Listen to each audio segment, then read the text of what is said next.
Hello friends, आज हम पढ़ने वाले हैं विटामिन ए डेफिशिएंसी। ये बहुत ही ज़्यादा इंपॉर्टेंट टॉपिक है। तो सबसे पहले हम देखेंगे विटामिन ए के कौन से फॉर्म में एग्जिस्ट करता है। सबसे पहले तो एनिमल फूड में अगर है तो वो retinol as a retinol exist करेगा, और अगर प्लांट फूड में है तो as a beta carotene. Okay, तो बीटा कैरोटीन और रेटिनॉल ये दो फॉर्म होते हैं विटामिन ए के। तो सबसे पहले क्या होता है अपनी बॉडी में, कैरोटीन। जो कैरोटीन कैरोटीन होता है ना, वो इंटेस्टाइन में रेटिनॉल में कन्वर्ट हो जाता है। हाँ, फिर रेटिनॉल अब्जॉर्ब होता है और स्टोर कहाँ होता है, लीवर में। लीवर में किस फॉर्म में स्टोर होता है, रेटिनॉल पाल्मिटेट। तो कैरोटीन से कहाँ चलेगा, रेटिनॉल पाल्मिटेट। फिर अभी हम देखेंगे आरडीए, रिकमेंडेड डेली अलावेंस। तो मेन को ज़्यादा नीड होती है कितनी, 1000 माइक्रोग्राम, और वीमेन को कितनी होती है, 840 माइक्रोग्राम। अभी हम देखेंगे कि विटामिन ई की डेफिशिएंसी कैसे होती है। सबसे पहले तो लो डाइटरी इंटेक, हम खाते ही उसको कम है, या फिर इन्फेक्शियस डिजीज़ हो गई कम, कुछ भी हमको लीवर की हो गई है इन्फेक्शियस डिजीज़ या किसी और की, तब हो सकता है विटामिन ए की फिर अब्जॉर्प्शन डिसऑर्डर, इंटेस्टाइन से अब्जॉर्ब होता है, तो अल्सर हो गया इंटेस्टाइन का, या फिर कुछ और प्रॉब्लम हो गई, तो फिर अब्जॉर्ब ही नहीं होएगा, तो फिर कुछ फ़ायदा नहीं हो सकता है। दूसरा तो है इलिटरेसी, पोवर्टी और इग्नोरेंस। उस वजह से लोग लेते ही नहीं है विटामिन ए, क्योंकि पैसे कम होते हैं, लो सोशो इकोनॉमिक स्टेटस तब। या फिर फेलर ऑफ लैक्टेशन, अगर जो फीमेल होती है वो अपने बच्चों को दे ही नहीं पा रही है विटामिन ए, ब्रेस्ट फीडिंग अच्छे से उसका नहीं हो रहा है, तो फिर जो बच्चा इन्फेंट्स होता है वो विटामिन ए इतना रिजर्व नहीं हो पाता है उसका, तो उसको डेली लगता है अपने माँ से, तो वो नहीं मिल पा रहा है तब। और फिर पुअर मैटरनल हेल्थ, जो माँ है उसकी हेल्थ बहुत ही ज़्यादा पुअर है, तब हो सकता है। तो ये इतनी हो जाती है जिस वजह से हमको विटामिन ए डेफिशिएंसी होती है। अभी विटामिन ए डेफिशिएंसी होती है तो उसमें मैनिफेस्टेशंस क्या होते हैं, अपन को प्रॉब्लम क्या होती है, अपन को दिखता क्या है। तो सबसे पहले ऑक्यूलर, आँखों की प्रॉब्लम, या फिर एक्स्ट्रा ऑक्यूलर, आँखों के अलावा। आँखों में ज़्यादा अफेक्ट होता है विटामिन ए का। तो अभी सबसे पहले हम देखेंगे ऑक्यूलर प्रॉब्लम्स क्या होती है। जो ऑक्यूलर प्रॉब्लम्स होती है ना, उसको कलेक्टिवली एक ही टर्म डिफाइन करें, ज़ेरोप्थाल्मिया। ज़ेरोप्थाल्मिया में बहुत कुछ आता है। सबसे पहले तो देखो, सबसे पहला अपन को होएगा नाइट ब्लाइंडनेस। क्यों? कि जो विटामिन ए है ना, वो रोडोप्सिन में कन्वर्ट ही नहीं हो पाता है, तो सिंथेसिस ऑफ रोडोप्सिन वो घटते रहता है। तो क्या हो जाता है, अपन को डिम लाइट में अच्छे से नहीं दिख पाता है, तो उसको हम बोलेंगे नाइट ब्लाइंडनेस।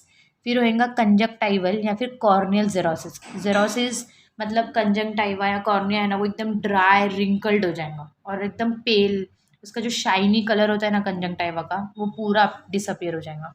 फिर तीसरा है बिटॉट स्पॉट। ये क्या होता है, ट्रायंगुलर अपने कंजंक्टाइवा में ना, और ऐसा ट्रायंगुलर स्पॉट आता है, और वो कौन सा कलर का हो सकता है, पर्ली वाइट या फिर येलोइश कलर का भी हो सकता है। उसको बोलते हैं हम बिटॉट स्पॉट। ये क्या एकदम कैरेक्टरिस्टिक फीचर है कि तुमको विटामिन ए डेफिशिएंसी हुआ है।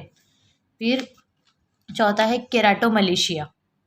केराटोमलेशिया मतलब क्या, जो कॉर्निया है ना अपना, वो एकदम सॉफ्ट हो जाएगा और लिक्विफाइड हो जाएगा, और उस वजह से प्रोलैप्स ऑफ आइरिस हो सकता है, और ये बहुत ही इमरजेंसी मेडिकल कंडीशन है, क्योंकि इसमें लॉस्ट ऑफ विजन बहुत ही जल्दी होता है।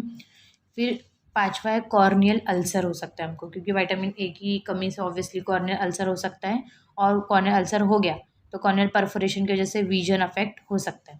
तो ये हो गया ऑक्यूलर मैनिफेस्टेशन। अभी एक्स्ट्रा ऑक्यूलर देखते हैं, अदर देन आइज और क्या प्रॉब्लम हो सकती है। सबसे पहला तो एक न्यूट्रिएंटल, तो ऑब्वियसली ग्रोथ रिटार्डेशन होएगा, अच्छे से नहीं होएगा ग्रोथ, और फॉलिकुलर हाइपर केराटोसिस हो सकता है। यहाँ पे कोनिकल शेप्ड अपन को हेयर फॉलिकुलर के अदर है ना, अपने हेयर में ना केराटिन बहुत ज़्यादा होने लगता है, तो कोनिकल शेप्ड पेपुलाए पेपुलाए बन जाता है अपना, और हार्ड हो जाता है अपना हेयर फॉलिकल।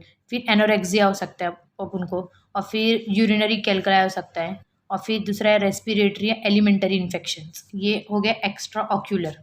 अभी हम देखेंगे इसको प्रिवेंट कैसा करें, या ट्रीटमेंट कैसा हो सकती है इसकी।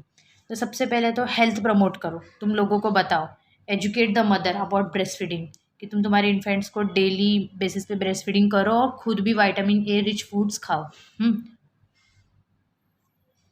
फिर उसके बाद है स्पेसिफिक प्रोटेक्शन। ये तो हो गया एकदम जनरल।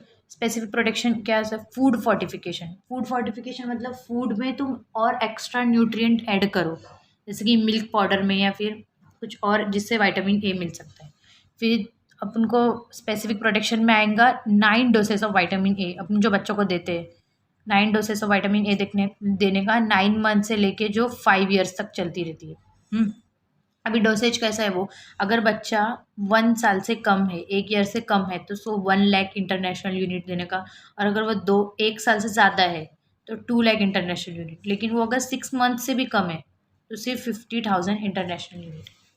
अभी हम ये हो गया हेल्थ प्रमोशन, स्पेसिफिक प्रोटेक्शन। अभी तीसरा आएगा अर्ली डायग्नोसिस। ठीक है, इतना करने के बावजूद भी हो गया उसको, तो अर्ली डायग्नोस करो ताकि कॉम्प्लिकेशन से बच पाए। कैसा, अगर समझो उसको मीजल्स या डायरिया है कोई भी बच्चे को, तो ज़रूरी है कि हम उसको 1 डोज ऑफ विटामिन ए दे ही। हम्म।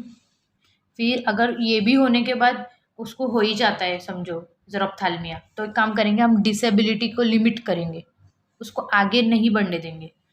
समझो ज़ेरोप्थाल्मिया उसको हो ही गया, if xerophthalmia occurs we can limit by giving vitamin A injections. उसको ज़ेरोप्थाल्मिया हो गया तो ज़ेरोप्थाल्मिया को ब्लाइंडनेस या कॉर्नियल जेरोसिस ना होने से बचाने का क्यों विटामिन ए इंजेक्शंस देते रहने का। लेकिन अगर ये भी सब हो गया एकदम आखिरी के स्टेजों पे कि वो ब्लाइंड हो गया है, उसको विटामिन ए की इतनी कमी हो गई कि वो ब्लाइंड हो गया, कॉर्नियल जेरोसिस या फिर ब्लाइंडनेस अकर हो गई, तो क्या करने का, रिहेबिलिटेट करने का।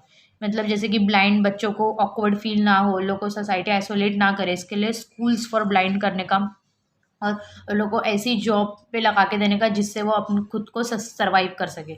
अगर ग्रोथ रिटार्डेशन हुई तो लोग को वॉकिंग स्टिक प्रोवाइड करना। तो ये सब क्या हो गया, रिहेबिलिटेशन एकदम आखिरी वाले स्टेज पे। और क्या कर सकते वो।